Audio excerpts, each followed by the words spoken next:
Hello and welcome back to a new series, this time on the FED 5. This is the 5B. It doesn't really matter which kind of FED 5 it is, they are all the same. The only difference is that the regular FED 5 also has a light meter with a selenium cell on the front and a dial that lets you interpret the light reading and select the appropriate settings. Now this camera overall is in very good condition. Curtains look light tight, the curtain material seems okay, the shutter speeds look reasonably correct, all of them seem to work. It is missing this lever from the self-timer. I'll have to source one from one of my other cameras, and the owner of this camera wants a CLA because the camera has emotional value. Actually, it's not emotional, it's sentimental. Emotional is in Romanian. Anyhow, the first step is to go through an initial diagnosis stage, and that is what I'm going to do in this first part of the series. Also, the camera came with the Industar 61LD, which I already serviced. It is now running decently, and when I say decently, well, let's just say that the construction or the manufacturing of these lenses was kind of crappy. And for instance, the focusing ring turns super smoothly if this lens mount ring is not on the lens.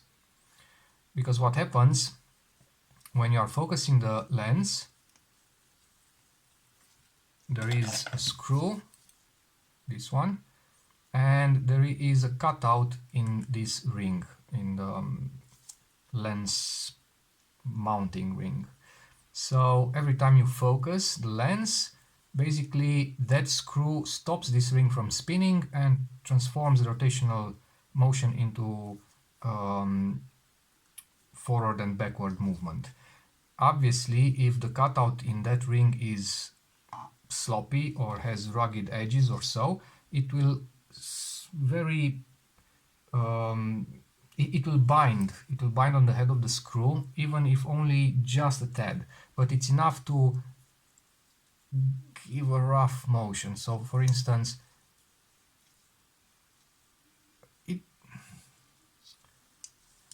it's not what it's supposed to be, so it's not as smooth as I hoped for.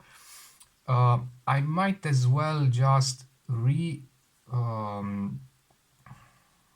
disassemble lens and maybe, I don't know, finish this cutout around the edges, I don't know, something like that, and maybe even replace the grease that I used with something just a bit thicker, because it turns too easily compared to other Soviet lenses anyway. Alright, so yeah, that's the lens. What else? Well, on the list of checks, obviously, the state of the curtain material. This one looks nice. It has no perforations, nothing that I can see. I did check it on the light table, it seems light tight. Then, all the shutter speeds. For instance, if the curtains are sluggish, these cameras usually won't do bulb or 1/30th. And usually the first curtain opens pretty much fine, but the second one is slower or might even stop midway. Not the case with this camera. Another check is that on 500th of a second there is no shutter capping, so you see the entire opening of the film gate, and it is correct. What else? Self-timer, can't check, I don't have the lever. I mean, I do have a lever, but I didn't put it on. judging by the way the camera looks inside, which is pretty clean, I am almost certain that the self-timer works. In the case of the FED 5, you have an automatic resetting frame counter. So if you have the back plate on,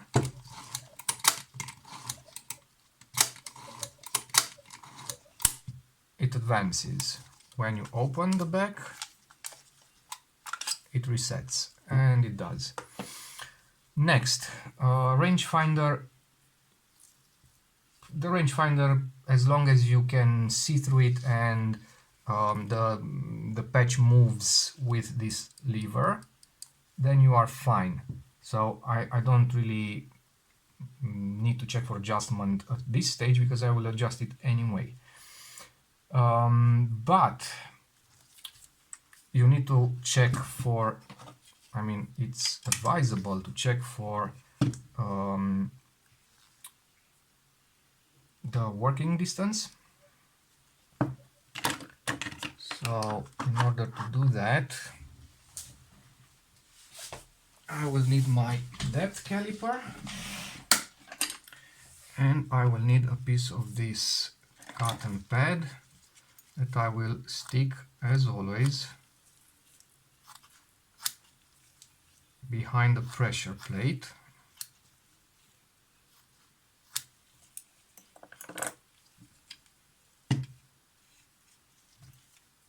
So this one goes here.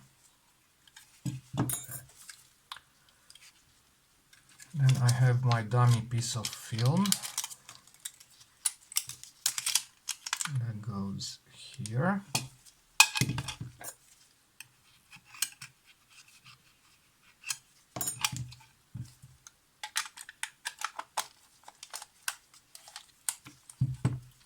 Okay, set the camera to bulb, and instead of pressing on the shutter release or on the shutter release button, you need to press on the collar just under the shutter release, and that is the film rewind release. So it locks the shutter on the I mean, it doesn't lock, it releases the shutter and disengages the sprocket shaft. And now you have an open shutter if B was selected, and you can see the pressure plate. Alright, I have already measured the distance, and it is quite spot on. I don't know if I can show you without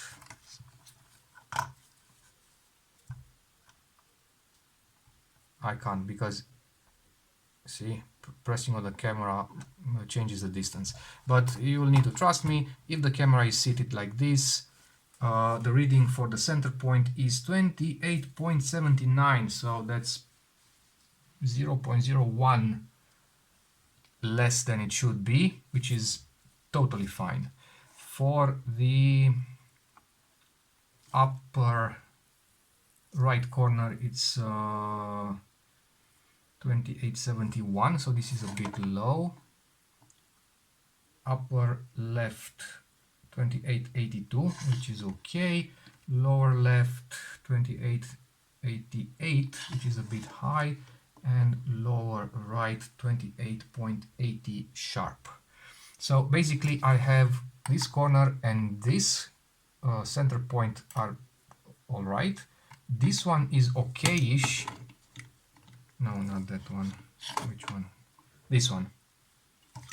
This one is okay, it's just a tad too high of a value. So these 3 points are okay. This one and this one, no, not so much. This one reads too high, and the other one reads too low. So that means the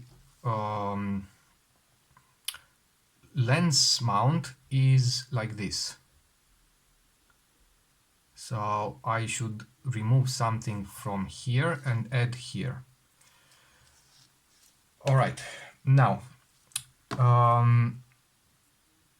knowing that the center point is adjusted correctly, and And knowing that this lens is collimated correctly because I tested it on my Fed 2 body, my go-to test camera, normally getting this one here means you will have correct focus at infinity on the film plane. Now, I might have made a mistake and I might have placed my ground glass, my focusing screen on the film rails the other way around because it was not in focus on the infinity. And that made me to believe that the register of the lens mount is incorrect, but it obviously is because I just tested it. So there's something tricky in this area of lens mount distance that I'll need to figure it out. All right, now another thing with these lenses, so by these lenses I mean the Industar 61, the Jupiter 8, the Industar 26M, because they all share the same design here. So they all share this design with the ring, with the cutout and the screw that slides inside the cutout that work fine when off camera and not so fine when on camera. My assumption, I'm not really sure I'm correct or not, this one for instance works okay-ish. It works worse on the camera than it works off camera, and that means in my mind, so my assumption is that there is a slight warp in the lens mount that actually pulls differently on various parts of the lens mount on the lens itself, and that means that the helicoids are the two helicoids are not super centered, if that makes any kind of sense, because I tested this lens on 7 bodies. So I have a collection of 7 bodies in a box going from Fed 2 to Fed 5. So I've got one Fed 2, three Fed 3s and 4 Fed 5s plus this one. And out of those 8 cameras, or how many they are, 8, yeah, the lens only focuses properly on 2 of them, and on 2 other cameras it focuses horrendously. It almost jams. So I've seen this happening with these lenses. I've seen Jupiter lenses behaving like that, but not all Jupiter lenses. The black ones don't. So these, they always work fine because they turn the entire front part of the lens, so they don't have that kind of notch and screw design. Also, the Industar 50, the rigid Industar 50, has no issues. The Industar 22, which also has the helicoid very close to the lens mount, that one also might have issues. But the Industar 50, which has the helicoid somewhere in the front part of the lens, or at least further away from the lens mount, that is buttery smooth. So yeah, just a side note in case you happen to stumble upon something like this. It's kind of part of the game, unfortunately. All right, so that's kind of it for initial diagnosis. Of course, I could go a little bit more in depth, meaning I could check the pressure plate for straightness, because this is one of the many points of let's say manufacturing fail in the Soviet cameras. Now ideally I would need a block, like a billet, a block of aluminium that is perfectly flat, or maybe a piece of glass, something like 3, 4, 5 millimeters thick, that's perfectly flat, so I can check. but I usually use either this metal ruler or my caliper, not this one, because this one is some composite plastics. I have a metal one that I just use like this to check for flatness.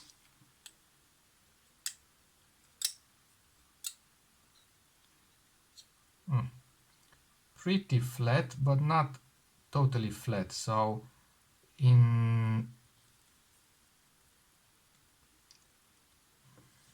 this case, it's more raised in the center.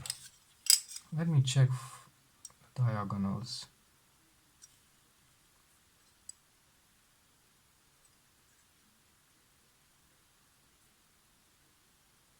This might explain why there is that difference on the corners, and if so, I might actually leave it alone. The other option would be to actually kind of file down or grind down or polish or whatever you want to call it the pressure plate until it's super straight. But that will leave me with the pressure plate, which is made of aluminium, being a very mirrory or mirror-like surface, because everything that's black will go away, and I have no means of re-blackening it by not using paint, so by other means. So yeah, if only the corners are in a bad shape, I might just leave them alone, because usually these lenses are not so sharp on the corners anyway. Alright.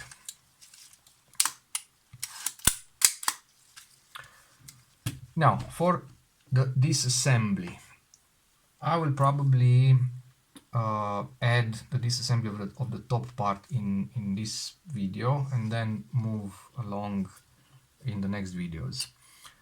Obviously, 4 screws for the lens mount. No need to make any marks on the orientation of the lens mount because it has a cutout here.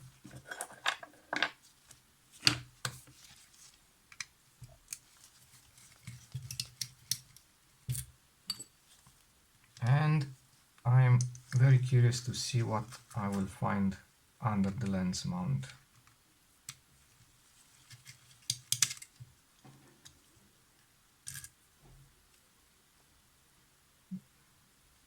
There are some shims because I can see the paper already. Okay, so we have vertically placed brackets, unlike the Zorky ones, which are horizontally placed.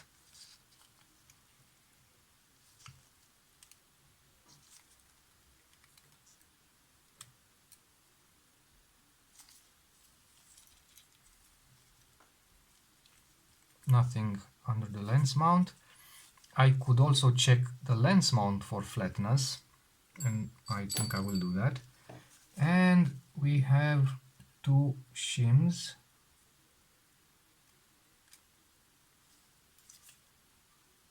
Quite thick. So 1 and 2.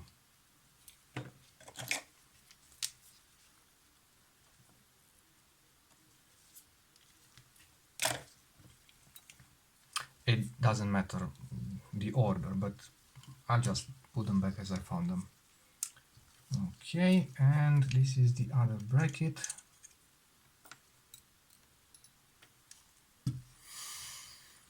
All right. Next, to remove the top plate, first of all, you need to remove this rewind lever, and it simply unscrews like in any, let's say, SLR camera. Then you have this retainer.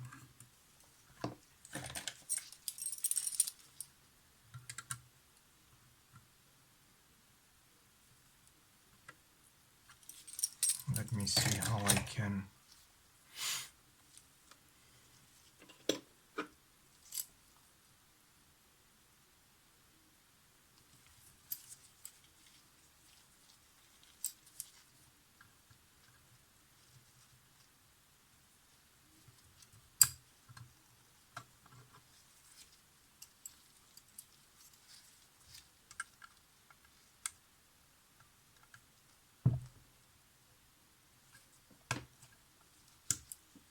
Okay, that was close.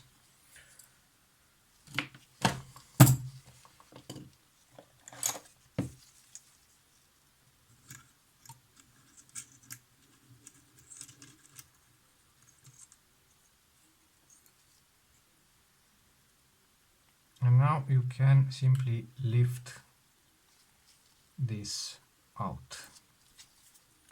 And nothing here. Then you also have this diopter adjuster that has two screws. One is here, one is here. The screws are very, very small, so use an appropriate screwdriver.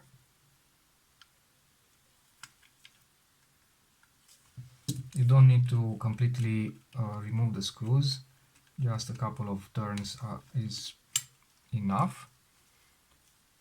Okay. Then you have a couple of bigger screws on the back and on the front, so you got this one and this one.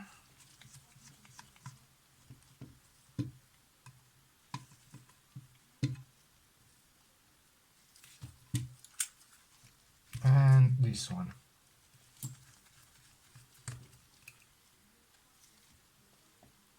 Okay, now there's another one hidden under this little plate. In order to remove the plate, you simply grab on this edge, pull back towards the right of the camera and lift. And that's it. And be aware that there is a spring here.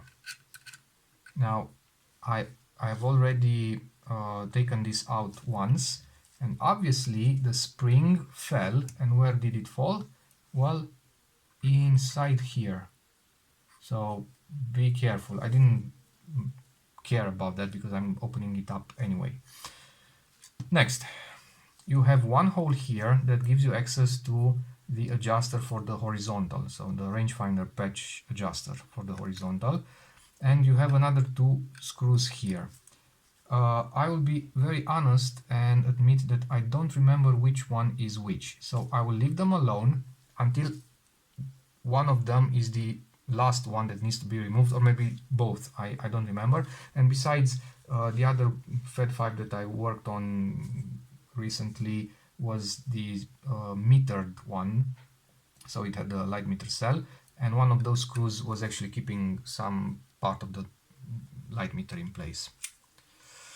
All right, a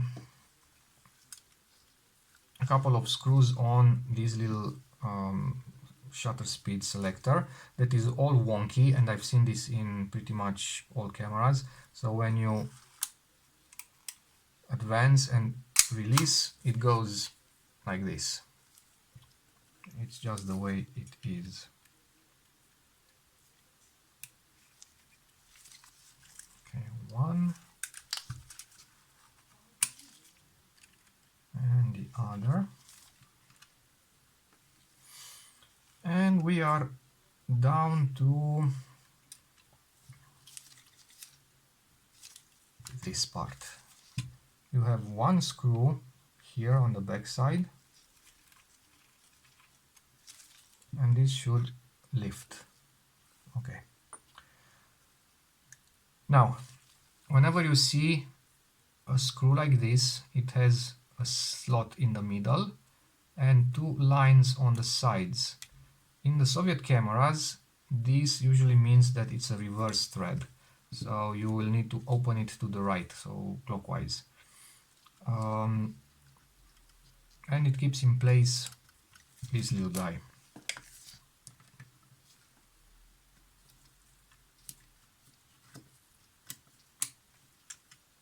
Turning it will first prime the shutter, so it will cock the shutter, and only then it will unscrew.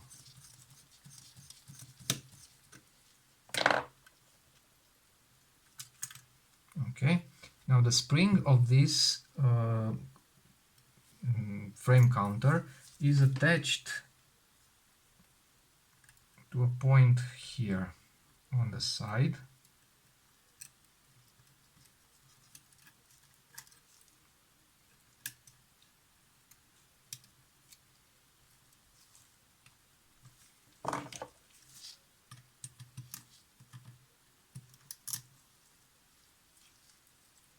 And here it is. So this is the little spring, and it attaches to this attachment point. The camera has two. I don't really know why, but it was attached to this rightmost one. Okay.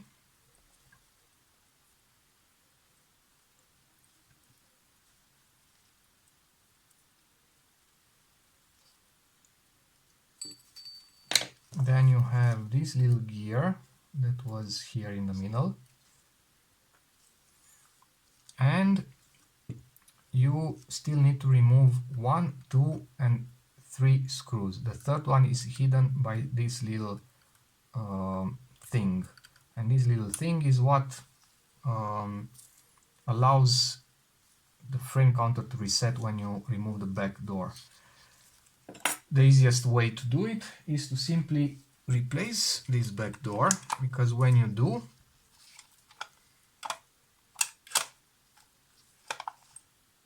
see, that one moves out of the way, and you can remove the hidden screw. And obviously that goes the same for the reassembly. When you need to uncover that third hole, and you do that by attaching the back door.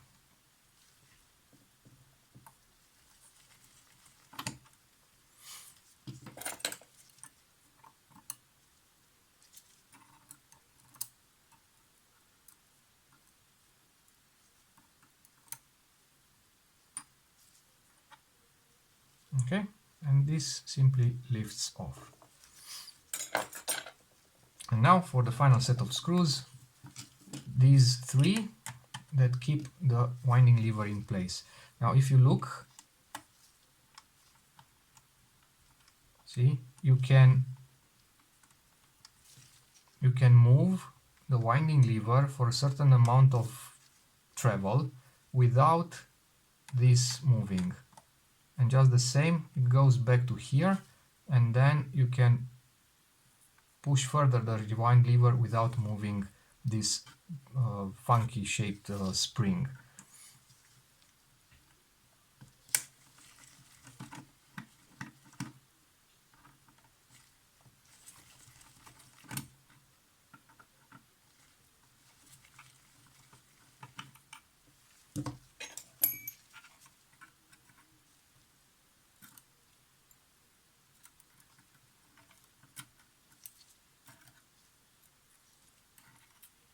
Obviously the spring goes with the with these little protrusions down, so the protrusions, they also are pointing down, and the whole thing should be pointing down. Alright, and that's about it. And now let's see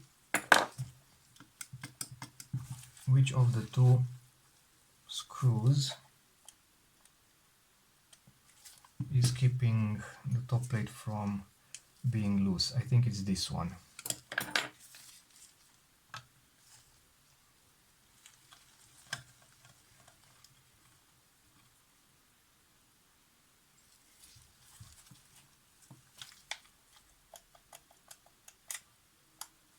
Well, I'll just take them both out. What could possibly go wrong?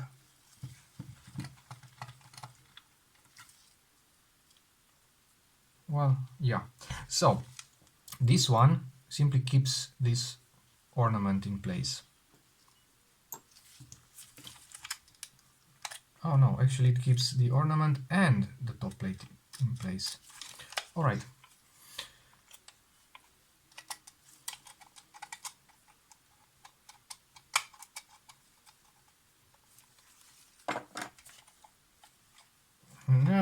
just need to wiggle it until it comes off.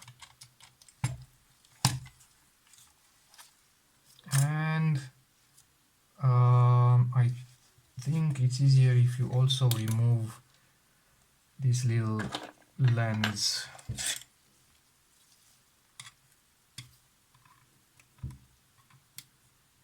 That is not, it's simply placed, it's placed there, it's not screwed on or anything. So you can slowly lift it.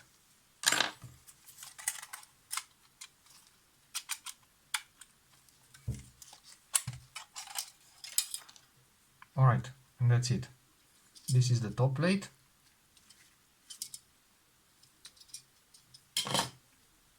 This is the missing spring, the one that I lost. And this is a washer that goes here over the eyepiece.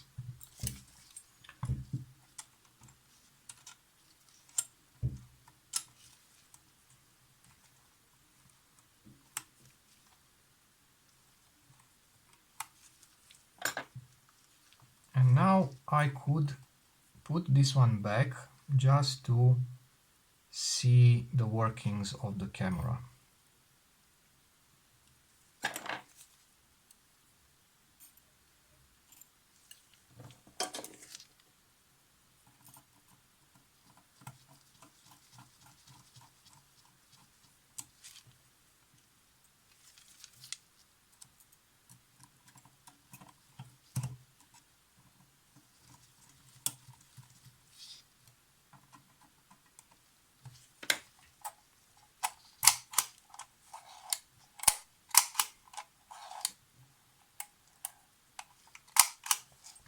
All right, I think that will be the end of the first episode, and I will start the second episode with some brief explanation of what exactly is going on here, because it overall is different from the cameras I usually work on, meaning Zorky 4, Zorky 1, Fed 2 and so on. And this part here, if you're not paying attention to it, it can give you a lot of grief at the reassembly stage. And yeah, a bit of care is better than not being careful. Alright, I will see you in the next episode. Bye bye.